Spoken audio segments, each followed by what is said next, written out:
Hello and welcome back to the channel of nonsense. Now today I want to talk about apathy in the world of motoring journalism, because so often you will see big name journalists driving very exciting cars and looking like they're having all the fun of being in a torture chamber. They'll be sitting there in a blazer covered in pie crumbs, driving something really exciting and looking like this.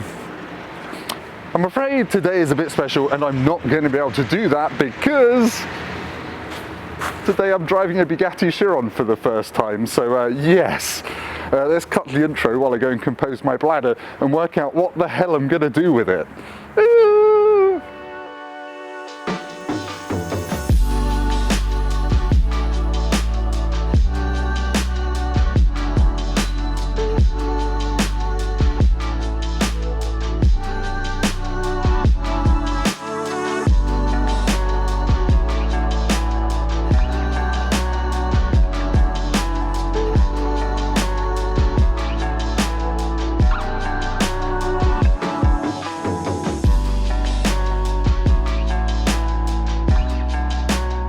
Right, back in the room. You'll have to excuse me if I lapse out of my usual professionalism today, but I've done the maths, and you are more likely to get hit by lightning 3 times and then see Barack Obama's naked genitals than you are to get to drive a Chiron, so I know I'm an exceptionally lucky boy today. Now, I've got this car for 4 hours, and I thought, what do I do with a Chiron in 4 hours? I could take it over into Germany, which is just over there, and go really fast on the Autobahn, but I kind of figure that's all the other internet people are gonna do, and what are they gonna say?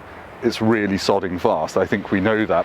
No, this is the Pur Sport. It is the handlingiest Chiron they make, so I'm gonna just treat it like a normal sports car, head up into the mountains, some of my favorite biking roads near here, and just see what it's like to actually bloomin' drive round corners and stuff. So I'm going to do a quick walk around and then we'll hit the road. There'll be a Frenchman called Pierre in the car with me for insurance purposes, because this is worth over $3.5 million US. And I don't have that much money. I don't have $3.5. In my overdraft maybe. Here it is then, $3.6 million of carbon fibre and custard. Now you can tell this is the Pur Sport because it's got a completely different front end to your common or garden entry level $2.9 million Chiron. You've got a carbon fibre hoop at the front which goes all the way to the floor, and this beautiful flat split that goes across the floor. Obviously it's all in carbon fibre, and I love that you've got this exposed carbon fibre in between the custard on the front. You get these massive gapers of air intakes here at the front. Oh, it's just it's a bit aggressive, isn't it? It's not quite the same as the regular normal Chiron. It's very angry. Let's wander around the side. Obviously you have got massive carbon ceramic brakes, and this is on regular Chiron wheels, although the Pur Sport can come with these aero wheels which are made of magnesium and even more expensive. Because this is the slowest Chiron you can buy, it's limited to 218 miles an hour, everyone. It's on Pilot Cup 2R tyres for extra stickiness, and also it's limited because it's got different suspension joints, extra negative camber, yada yada yada, which isn't all conducive to really high speed stability, but pretty good high speed stability anyway. Round the back you've got this whopping great diffuser, a 3D printed titanium exhaust which is 3D printed more towards the back than the regular Chiron, if that makes sense. And yeah, a big fixed wing. It's 1.9 meters wide. It's not like the active one you get on the regular Chiron. That kind of, you can see where that would sit there, and that means you get extra vents for the engine down there. Right, let's talk about some of the specifics. The blurb for the Pur Sport says that this is the Chiron for drivers who like to take corners at the lateral dynamics limit. I think what that really means is going around corners fast enough for your moves to land in the passenger seat or out the window. But whatever, to do that, it's 50 kilograms lighter than the regular one, so it still sits just under 2 tons, and it's got 65% stiffer springs at the front, 33% stiffer at the rear, and it's promised to give me more direct steering and quicker changes of direction, and the new suspension joints that dictated. Now let's look at these tyres a little bit more closely, because they are absolutely massive. They are 355 sections on 21s at the back and 285 sections on 20s at the front. If this had the magnesium wheels, which it doesn't, you would save 4 kilos per corner, and you can also get little wheel bolt covers to reduce turbulence around the wheel nuts. This one doesn't really have those, but there we go. There's all kinds of cool stuff that has gone into making this very different from the regular Chiron. What isn't different is the engine. It's an 8-litre W16 quad turbo. You probably know all this. How much horsepower does it have? Well, it tells you. It's got 1500 horsepower and 1600 newton meters of torque, which is more than twice the torque of a BMW M5 CS, which isn't exactly short on stuff, is it? The rev limit's been increased by 200 RPM to 6,900 RPM, and the big differences are in the transmission. It's got a 7-speed gearbox, but every gear is 15% shorter for even more acceleration. And yeah, 0 to 62 is 2.3 seconds instead of 2.4 in your Bogo Chiron. 0 to 124 miles an hour is 5.9 seconds. 5.9 seconds to 124 miles an hour. What a world we live in. It's ridiculous. Now, I'm not going to open it now because it's well, it's not fiddly, but I can't be asked. There is a little 44-litre frunk, and that is it as far as practicality goes. And on the inside, you've got some little lidded compartments. Little Chiron Pur Sport badge there. You've got these little spring-loaded compartments. I don't know if you can see this, but under there is a place for your phone. There's a few other little cubby holes here. The Pure Sport interior is pretty much the same as your regular Chiron, except you get bigger gear shift paddles.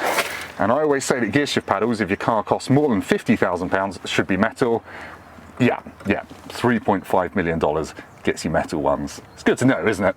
Otherwise, the steering wheel is fairly familiar Volkswagen Group stuff, but obviously tarted up, all hewn out of metal.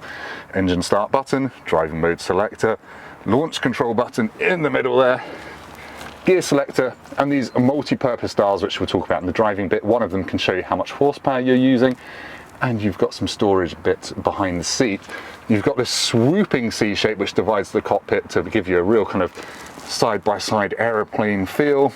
No screen, because the Chiron isn't just for the first owner or the second owner or the third owner. It's going to be here in a few hundred years, isn't it? If you think about it, a car this valuable is not going to get chucked in the bin. And if you had a screen, in 10 years time, it would look as dated as your nan's Huawei tablet. So they didn't bother. The only digital bits are in there, and you can connect a phone to it. Pedals down there, Bugatti plaque there. Yeah, hasn't got a frameless rear view mirror. It loses points for that, but will do. And there's the view out of the back. One other thing to point out is that it does have a 500 km/h speedo. Do you remember when you were at school and you compared how fast your dad's cars were by the maximum number on their speedo? Well, I think you'd probably win if you had one of these, wouldn't you? Yummy. Right, that's enough of a walk around of the Chiron Pur Sport. I'm going to hop in, go and find Pierre. I think he's having a lovely French coffee. And go for a drive in a Chiron and see what it's like on twisty roads, on, I guess, a bit of dual carriageway. Is it fast? I guess we'll answer that. And just how does it make me feel as a fairly normal bloke who's probably going to smile a bit?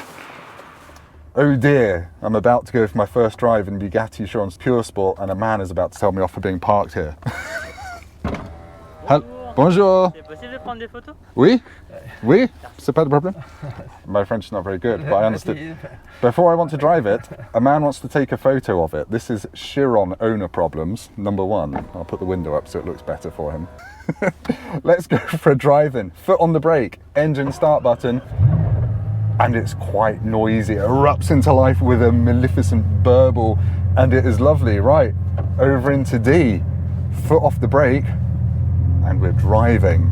Now, obviously the whole point of the Chiron is it is as easy to drive as, well, a Volkswagen Golf or something like that, frankly. I've got a 7-speed automatic gearbox, I've got a steering wheel. You just need a driving license and 4 million euros apparently to drive this. I do not want to clip a wheel on a curb. So yeah, initial impressions driving it through this small French village are, it feels very wide to start with, and you need to slow down for speed bumps. It's got a lift kit, but I just don't want to rip the nose off it. Is that slow enough? I think we're okay. Now, obviously the whole point of this car is the best of everything. That's its design of solid materials to make it quiet and luxurious, yet with 1500 horsepower for when the mood takes you. I can see out of the mirrors, they're a beautiful teardrop shape. I can see the haunches, the air intakes, and yeah, I can see out the front. View out the back, slightly ruined by that beautiful C-pillar drooping down the middle, but it's pretty easy going, to be honest. Now, I'm accelerating, very mild bit of throttle, and yeah, You can already tell this is something a little bit ridiculous. Also, all of the controls are hewn out of billets of aluminium. They're all very, very solid feeling. Even the hinges for the sun visor are solid metal, and that's designed to obviously make you feel like you're getting your money's worth, but also because it's luxury.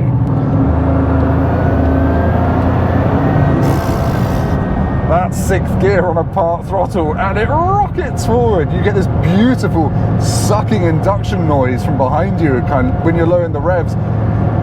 It feels industrial and sounds industrial. It's like God is breathing in all of this air to stick you down the road. I've not even used half throttle yet. This is ridiculous. So boring bits to get out of the way. I'm doing motorway speeds, and it's really quite refined. You can feel the road always through your bum because of that carbon tub. But you could do very big distance in this in complete comfort. I'm not being deafened by tyre noise, I'm not being deafened by road noise. Bugatti's put so much effort into making this work as an everyday car. It's bloody impressive.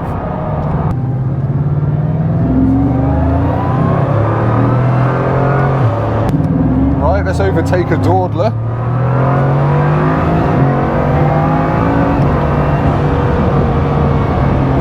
Got a little readout on the right hand side of the digital dashboard there that tells me I just used 1500 horsepower very, very briefly to overtake a Peugeot 308, and if that isn't one of life's greatest pleasures, I don't know what is, frankly. I'm not sure that Peugeot driver knew what was coming, but yeah, it's very cool. You've got digital rev counter here, you've got the massive real analog speedo, and you've got the horsepower readout.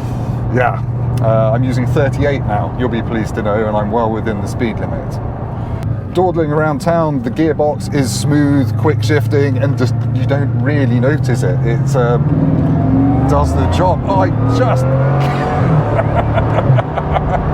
I can't get over the mid-range acceleration on a half throttle, not even half throttle, and it just buggers off. Oh no, there's a Dacia.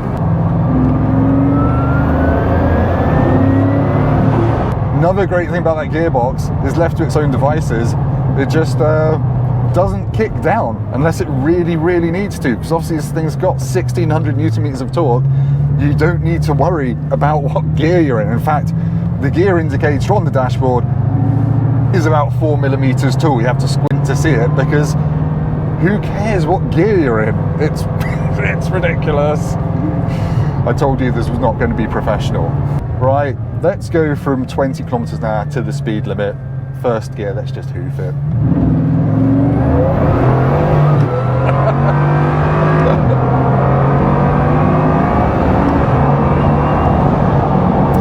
That is not the speed limit anymore. Now, you can tell that this has got negative camber on it because you can feel it dancing across the road ever so slightly, but you've got so much feel through the seat and the steering wheel that you feel completely in control. And I can't believe I'm saying that, frankly, driving a €4 million car. But yes, that I'm not going to say the speed we got to there, but it was very, very silly. Now, the speed actually builds in quite an interesting way. There's a little bit of old school turbo lag. And you feel the first two turbos kick in, then the next two, and then your eyes go a bit funny. The brakes, they're worth a mention because they are, well, the world's fastest car gets the world's best brakes, doesn't it? My brain is struggling to put words together because every part of this car is sensational. Is sensational, and it's weird the way the acceleration builds. You think, oh, you get to 100 miles an hour. This feels very fast, like a tuned Nissan GTR. Sorry, don't tell Bugatti I said that. But then you get to 100 kilometers an hour or miles an hour, and the rate of acceleration increases, and you were bracing anyway, and then your body just kind of gives in, and you go, whoa. I'm just going to rest my head now on this deliciously comfortable headrest because my brain can't cope, and I'm not really driving this very quickly. But yeah, I think what's impressed me most actually is how in control you feel at all times. It feels connected through the steering and through your bum in a way that I didn't really expect. I don't know if that's pure sport specific because I've not driven the regular Chiron, but yeah, very, very impressed. All right, let's go and find some twisty roads. You can feel it load up really naturally through the wheel. On the brakes, I'm on pretty cold tyres, so I'm taking it easy. You can feel the traction control kick in over the bumps on these bits. Obviously the Pure Sport doesn't have the air brake to help you out when you're braking, but yeah, those brakes do the job just fine. I just can't believe how good the blend of refinement, comfort, and the most ridiculous party trick engine I've ever used. It's frankly silly. Yeah. This car is laughing at me for how little I'm using, both in the chassis department and the engine department. Oh, I do have a reversing camera. I've got a reversing camera. You don't have like park sensors? No. Because the other Chirons where you get like beep beep beep on this one, as it's a sport. I've just learned that the Pure Sport doesn't get parking sensors. Regular Chiron does, but this is the sporty one. Get reversing camera, but that's your lot. Don't twat the back end on a bin. Yeah. The noise of the turbos sucking air in and then dumping it through the wastegates reminds me of a friend's old Noble M12, but with quite a bit better build quality and even more power. Now, in terms of the handling and the way this drives, it does not feel ordinary in any way, but it does feel absolutely enjoyable at road speeds. I was thinking this was going to be a straight line point and shoot RS6 on steroids, but it's nothing of the sort. It actually feels agile and it feels delicate, which is really not something I was expecting. I mean, delicate is relative when it comes to the speed, but yeah. This is a sports car that you would just enjoy driving on the road. Obviously, you're not going to use all 1500 horsepower very often, but it's just so usable.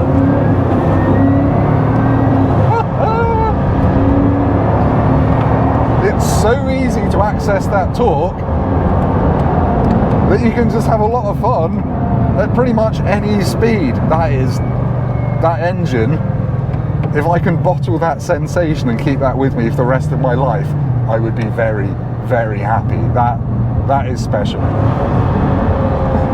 Now I'm on a twistier section of road up in the mountains, and it just keeps getting better, frankly. I'm not gonna lie. It just feels so easy and so wieldy and not intimidating. Does not feel like a 2-ton car. And now I'm stuck behind a Citroen, but yeah, the handling of this thing on a twisty road is just really enjoyable. Like, I'm not having GT3 levels of feedback, but it's not far off, and it doesn't feel in any way heavy. Brain scramble, sorry. One thing the Chiron Pure Sport does add is a new ESC program called Sport Plus, and that will let you drift it around. Obviously, I'm not going to be using that today because I like my job and having, you know, not being one of Bugatti's slaves for the next 200 years. But yeah, there's a little hidden button to activate it down by my left knee. They didn't want people to accidentally activate it. And I'm reliably informed that if you press it and hold it, you turn everything off. In a 1500 horsepower, 1600 Newton meter car, yeah, I think you'd need quite a big car park at McDonald's to do some skids in. Yes, won't be doing that. Anyway, more sensible stuff. Let's do a quick standing start, because why not?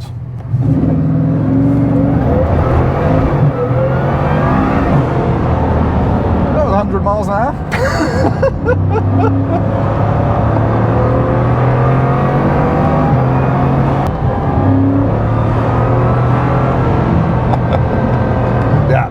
Traction control is kicking in a little bit, but it's very gentle when it does it. It's probably thinking, what the hell are you doing trying to use that torque on cold tyres, on cold roads? But it doesn't intimidate you. I think I've said that several times. As for understeer, yeah, you have to be going quite quickly to feel that. It is very easy to go quite quickly, but your brain tells you to slow down long before understeer is a problem, at least on the roads. And obviously you should point out those Cup 2R tyres aren't exactly in their peak operating window, given it's about 5 degrees outside. But yeah, I'm on a twisty French road in autumn sunlight in a Chiron. I'm in my happy place.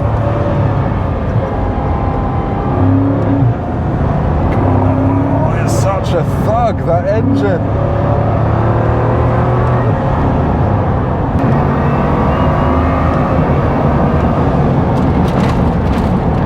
Christ on a bike. Alright, this is my professional face. Anyway, enough sensible consumer advice. Back to you, Tim, for an outro. That is magnificent. I should point out that the Pure Sport gets carbon fibre windscreen wiper arms as well to help save a bit of weight. That's ridiculous, isn't it? Isn't that the most beautiful thing you've ever seen? Right, so in conclusion, well, I've tried to do this outro 3 times, but when you own a Chiron or drive a Chiron, it doesn't just belong to you, it belongs to the world of car enthusiasts and people that love all things ridiculous, all things automotive, all things luxurious, but to actually drive is absolutely blown me away. Most phenomenal car I've ever driven. I'm not just talking about in terms of raw numbers, the speed, the acceleration, which is all absolutely mind-melting. It's the delicacy and the handling and the fact you can actually drive it on your favorite roads like any other sports car, but with that acceleration when you come out of the corner. It's also beautifully made, beautifully refined, and I mean, look at the crowd it gathers, to be honest. We always knew the Chiron was a fantastic car. Now in pure sport form, it's an excellent handling car. It feels all of those things. It feels a bit like a Bugatti GT3, but without the rawness. And yeah, I'm a bit blown away, lost for words, and sorry I wasn't very professional. But thank you ever so much for watching. If you've liked this, hit like. If you've hated it, hit like as well. Don't forget to subscribe and call me a very lucky boy in the comments, because I realise that I am. And I don't think I'm going to get my car back. Goodbye.